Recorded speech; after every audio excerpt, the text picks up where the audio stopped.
Salut, c'est Christophe. Alors, écoute aujourd'hui un podcast pour, en fait, j'aimerais te faire partager des phrases absolument, édifiantes de Warren Buffett sur la bourse. Et en fait, alors peut-être que tu vas me dire, ouais, mais en fait, on s'en fout un peu de la bourse. Nous, ce qui nous intéresse, c'est les paris hippiques. Mais tu vas voir que en fait, ces phrases-là. Elles sont absolument, tu peux les coller en fait sur les paris hippiques, comme beaucoup de jeux d'argent d'ailleurs. Hein, c'est pas, j'invente rien en fait. Alors Warren Buffett, tu sais, c'est le plus grand investisseur du monde. Hein, c'est quelqu'un qui a commencé très très tôt.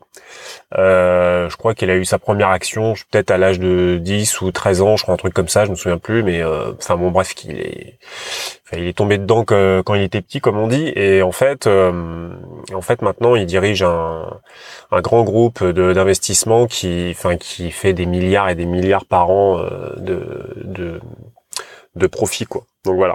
Et en fait, lui, il est très bien parce qu'en fait, moi, ce que j'aime bien et je pense que ce qui est beaucoup apprécié chez pas mal d'investisseurs, de traders, de gens qui aiment la bourse, c'est que Warren Buffett, c'est un peu un homme simple en fait. Tu vois, c'est pas du tout le gars qui avec la Lamborghini, tu vois, qui montre et machin, tu vois, tu sais, genre c'est un homme simple, tu vois, et pourtant c'est tellement intelligent ce qu'il fait qu'il faut, en fait, quand il parle, tu vois, faut écouter un petit peu quand même ce qu'il dit parce qu'il raconte vraiment des choses intéressantes.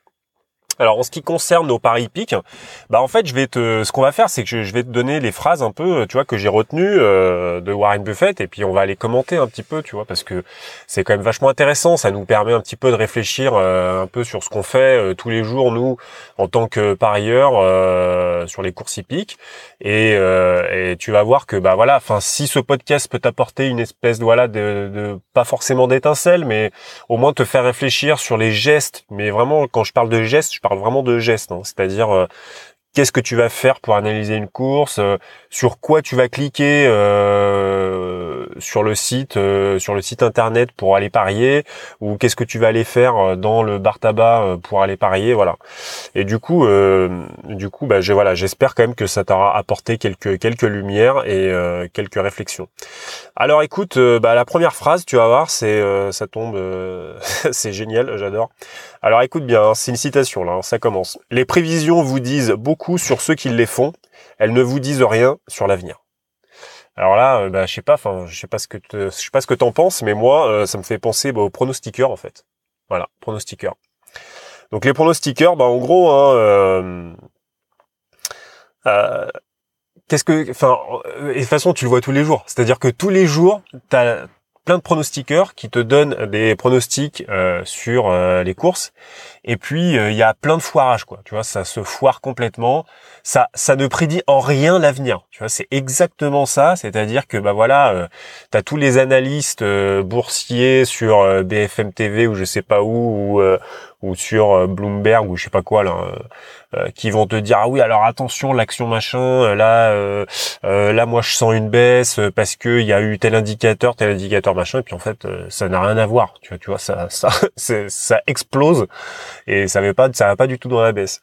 Et tu vois, et nous, en tant que parieurs hippiques, on a plein, mais combien de fois, mais moi je me suis fait avoir, mais un nombre de fois incalculable. Combien de fois tu vois qu'il y a un cheval qui est carrément au-dessus de l'eau, et puis t'as tout le monde qui l'encense, ce cheval. T'as tout le monde qui dit, ah non, mais attends, mais c'est un super cheval, de toute façon, c'est sûr et certain, ça va se jouer entre machin et machin, tu vois ce que je veux dire? Et tu vois, par exemple, tu vois, là, aujourd'hui, on est vendredi 16 mars. Hier, j'ai fait une analyse, donc, sur le quintet d'aujourd'hui, là, qui se passe à Caen, où, pour moi, je dis que Aubryon du Gers va gagner la course parce que voilà, le cheval est tellement énorme, si tu veux, que je vois pas comment il peut pas gagner. Mais ce qui est absolument génialissime avec ces pronostics comme ça perso, tu vois, que tout le monde donne, tu vois, c'est que en fait Aubryon du Gers, si ça se trouve, il va se mettre au galop. Ça se trouve, il va se mettre au galop alors qu'il a jamais fait de galop au départ depuis je sais pas combien de temps, et qui a permis une disqualification, je crois, voilà, plutôt. Et tout le monde l'aura eu dans l'os, quoi, si tu veux, tu vois. Donc vraiment la phrase elle est vraiment importante quoi, c'est que vraiment sur les pronostics en eux-mêmes et sur les pronostiqueurs, ça te donne plus d'informations sur comment le gars il voit la course et comment il va bosser pour analyser une course, mais ça ne te dit absolument rien sur ce qui va se passer. D'accord? Donc voilà, donc ça c'est la première phrase de Warren Buffett. Bah franchement, moi je trouve ça fait quand même pas mal réfléchir sur le pronostic et tout ça. Deuxième phrase, excellente aussi sur les paris hippiques. Le risque, c'est de ne pas savoir ce que vous faites. Alors là, je m'adresse à tous les gens qui parient spot. Je m'adresse à tous les gens qui parient leur date de naissance. Je m'adresse à tous les gens qui parient sur des courses à handicap, qui savent pas vraiment pourquoi ils vont parier sur tel cheval, tout ça. Enfin, les gars, en fait, arrêtez quoi. Arrêtez parce que en fait, vous avez mieux fait, si vous voulez, de parier 2 fois dans le mois.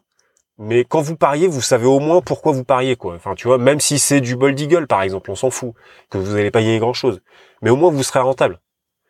Parce que si vous pariez avec des trucs à la con, vous comprenez pas, ou parce que c'est votre pote Jean-Jacques qui vous a dit de parier sur ce cheval, alors vous savez pas en fait, arrêtez, ne pariez pas. Pariez, que vous écoutiez les uns et les autres pour essayer de détecter quelque chose, pour essayer de savoir, lui, moi ce cheval, je l'avais mis de côté, mais lui, il le met, tiens, c'est intéressant, pourquoi il le met, tu vois ce que je veux dire? Voilà. Après, si vous faites que des trucs que vous ne comprenez pas, faut pas vous plaindre que vous gagnez pas, quoi. Voilà. Donc, très important. C'est ce qu'ils disent en fait, c'est ce qu'il dit Warren Buffett, c'est qu'en fait le plus grand risque en fait, si tu veux, dans le marché des actions, des obligations et tout ça, le risque il vient pas du marché en lui-même en fait. Souvent, tu vois, c'est un peu ce que je disais quand je parlais des excuses que les turfistes donnent très régulièrement. Ah mais c'est de la faute de machin, c'est de la faute de truc. Non, en fait le plus grand risque c'est toi-même. Tu vois, c'est de ne pas faire les bons choix. C'est de ne pas connaître véritablement ne pas savoir exactement ce que tu fais, ce genre de choses. Tu vois. Bon. Ensuite, troisième phrase. Ah oui, alors ça c'est génial. Ça c'est en rapport avec les favoris.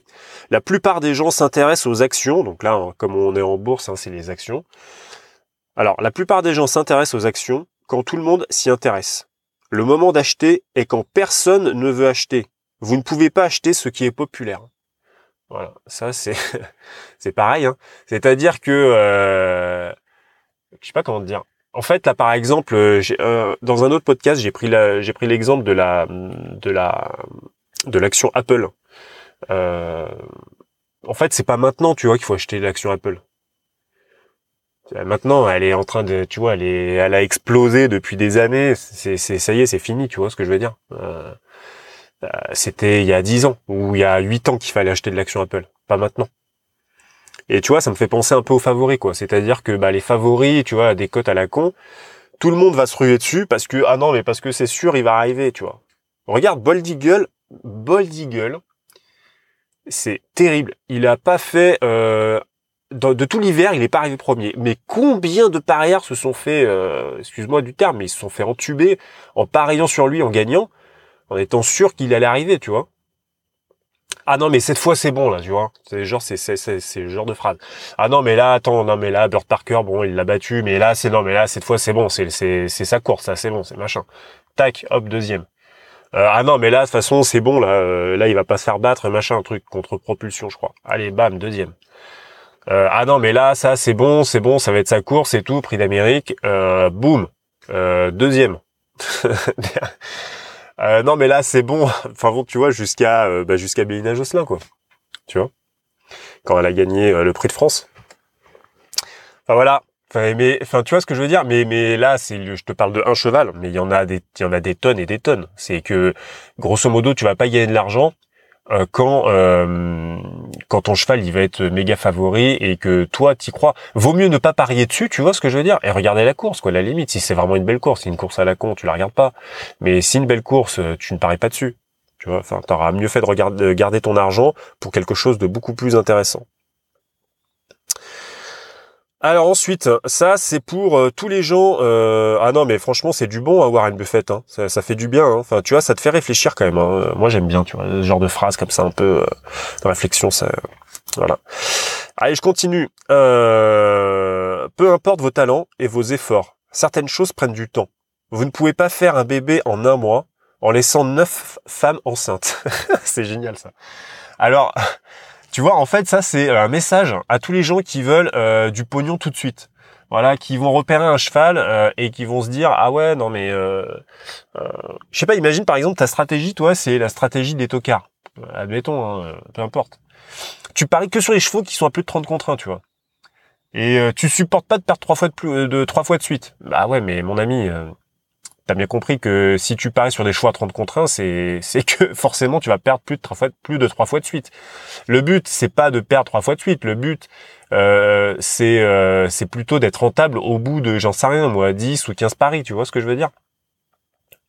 Donc voilà, donc les choses, il y a certaines choses qui prennent beaucoup de temps et ça faut que t'en sois conscient quoi. C'est pas en 1 2 3 4 5 ou 6 paris. Après ça dépend de ta stratégie évidemment. C'est sûr que si tu paries sur les favoris, forcément tu vas pas attendre 6 fois avant d'être rentable quoi.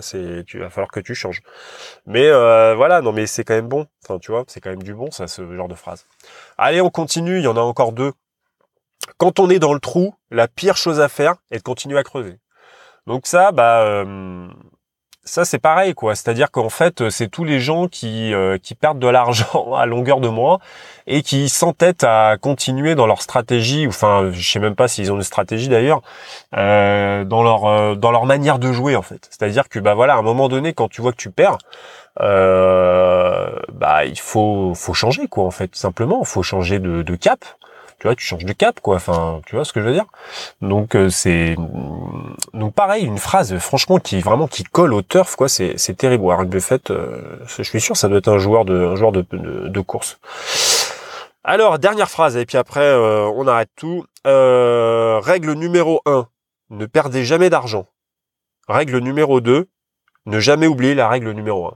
Voilà. Bon, là, tout est dit. C'est que, en fait, à force, à terme, si tu veux, c'est que il faut que tu contrôles tes pertes en fait. C'est-à-dire qu'il faut que tu saches absolument combien t'as misé, combien t'as perdu. Parce que les mises c'est de la perte. Les mises c'est de la perte. Il faut que tu considères ça comme de la perte. Ça dépend comment tu vas jouer, mais tu considères ça comme un investissement. Mais quoi qu'il arrive, c'est quand même, enfin c'est pas un investissement si on dit que c'est de la perte, mais tes mises sont perdues en fait. Voilà, tes mises sont perdues. Donc il faut que tu saches absolument, combien t'as misé et combien t'as gagné, tu vois. Donc il faut que tu saches où t'en es, tu vois. C'est pour ça que cette phrase elle colle bien aussi au pari hippique parce que il faut pas que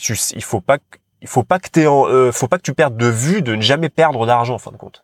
Parce que si tu perds de l'argent, c'est le jeu n'a plus de sens. Voilà. Donc, écoute, j'espère que ça t'a fait un peu réfléchir tout ça. C'est quand même pas mal. Je trouve que Warren Buffett, c'est quand même du bon. Ça fait du bien.